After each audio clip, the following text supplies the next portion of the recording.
ମା ଗଡ଼ଚଣ୍ଡୀ ଏହା ଓଡ଼ିଶାର କେଉଁଝର ଡିଷ୍ଟ୍ରିକ୍ଟ ହାଟଡ଼ି ବ୍ଲକ ଢେଙ୍କା ପଞ୍ଚାୟତ ନିକଟରେ ଆବିର୍ଭାବ।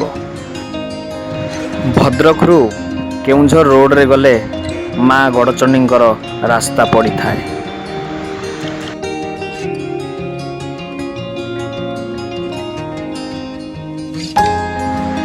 ଏ ହେଉଛି ମା ଗଡ଼ଚଣ୍ଡୀଙ୍କର ପ୍ରସିଦ୍ଧ ମନ୍ଦିର। ମାଙ୍କର ଅନେକ ଲୀଳା।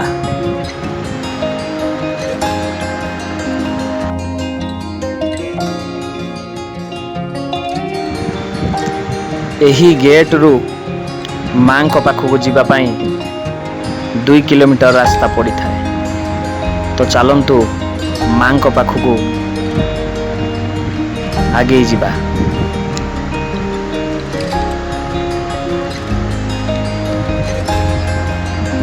ଏହି ଭିତରେ ସମସ୍ତ ଆଦିବାସୀ ଲୋକମାନେ ବାସ କରନ୍ତି। ତ ଏହି ଜଙ୍ଗଲରେ ଏକୁଟିଆ ଯିବା ପାଇଁ ବହୁତ ଡର ଲାଗେ।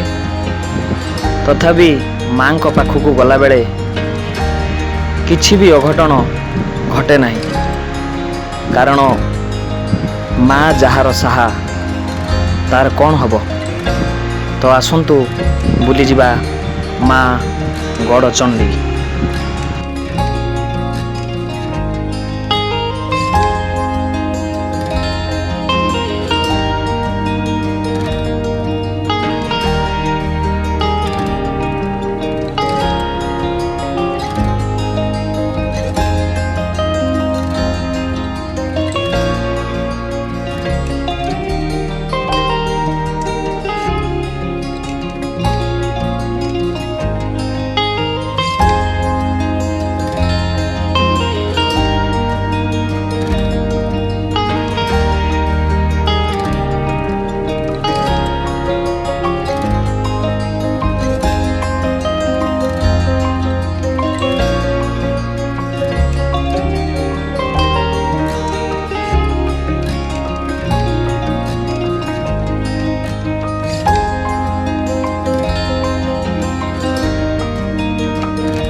ବର୍ତ୍ତମାନ ଆମେ ପ୍ରସିଦ୍ଧ ଦେବୀ ମା ଗଡ଼ଚଣ୍ଡୀଙ୍କ ମନ୍ଦିରରେ ପହଞ୍ଚି ସାରିଛୁ।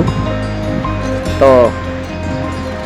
ମା ଗଡ଼ଚଣ୍ଡୀଙ୍କୁ ପ୍ରଥମେ ପ୍ରଣାମ କରୁଛି, ମୁଣ୍ଡିଆ ମାରୁଛି ଯେ ଯେଉଁ ଦର୍ଶକ ବନ୍ଧୁମାନେ ଏ ଭିଡ଼ିଓଟି ଦେଖୁଛନ୍ତି, ତ ସମସ୍ତଙ୍କୁ କହିବି କେବେ ଥରେ ମା ଗଡ଼ଚଣ୍ଡୀ ମନ୍ଦିର ବୁଲି ଆସନ୍ତୁ।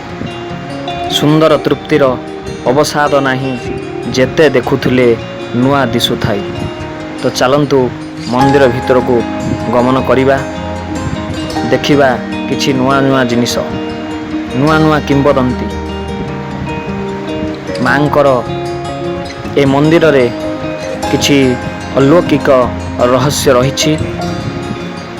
ଚାରିପାଖ ସୁନ୍ଦର ଗଛଲତାରେ ଭରି ରହିଛି ଏବଂ ପଶୁ ପକ୍ଷୀ ସମସ୍ତେ ମାଙ୍କ ଆଖପାଖରେ ଘୁରି ବୁଲୁଥାନ୍ତି।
ପାହାଡ଼ରୁ କାହିଁ ଯେ କେତେ ଉପରୁ ବୋହି ଆସିଛି ଏକ ସୁନ୍ଦର ଝରଣା,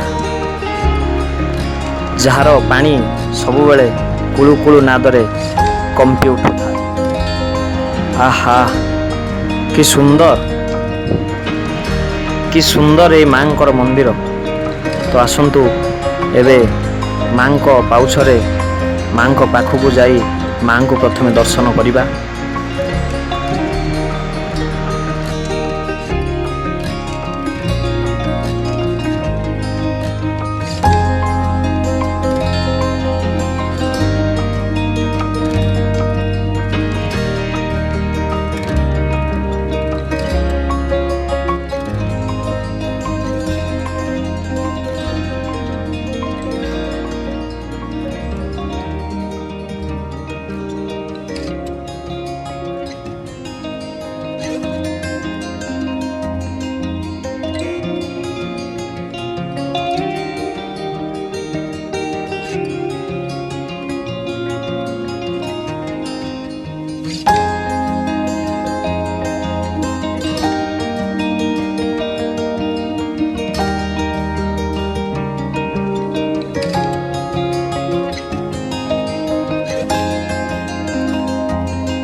କାହିଁ କେତେ ଦୂରରୁ ଲୋକମାନେ ମାଙ୍କୁ ଦର୍ଶନ କରିବାକୁ ଆସିଥାନ୍ତି ଏବଂ ଏହି ଜଙ୍ଗଲରେ ସୁନ୍ଦର ଚାରୁପାର୍ଶ୍ୱକୁ ଉପଭୋଗ କରିଥାନ୍ତି। ଏ ମନ୍ଦିରରେ ମକର ମହୋତ୍ସବ ଖୁବ୍ ଧୁମଧାମରେ ପାଳନ ହୋଇଥାଏ।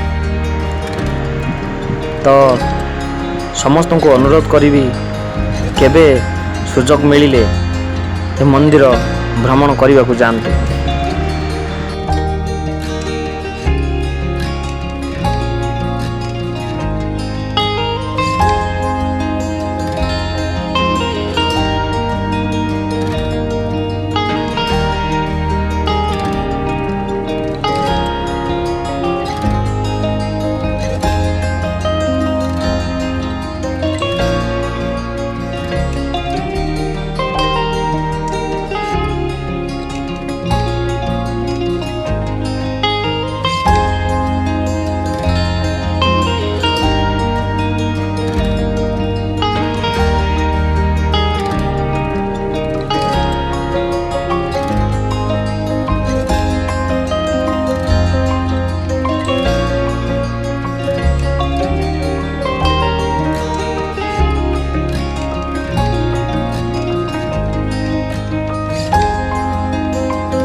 जय माँ गड़चंडी। ए होची मांका आगरे जगी बसिथिबा एक विरल साप।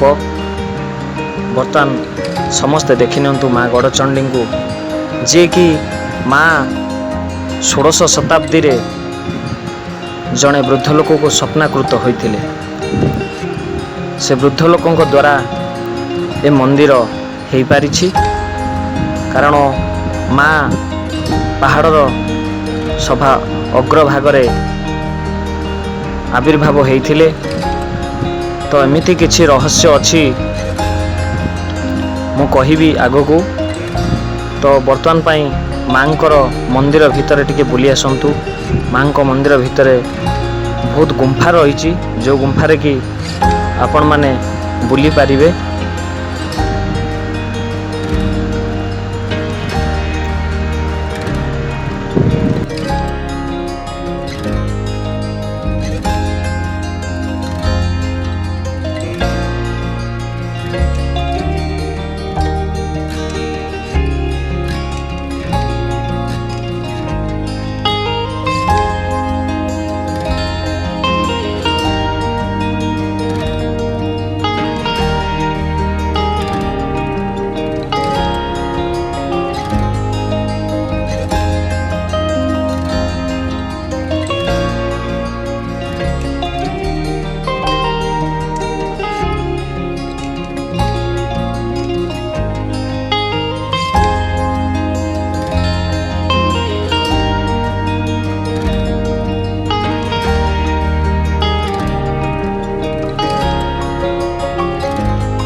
जदि मांकर ये भिडियोटी आपण मानक भल लगी थाए ताले आम चैनल को लाइक कमेंट सब्सक्राइब करेंगे, बेल आइकन को प्रेस कर नुआ नुआ भिडियो देखिपारे।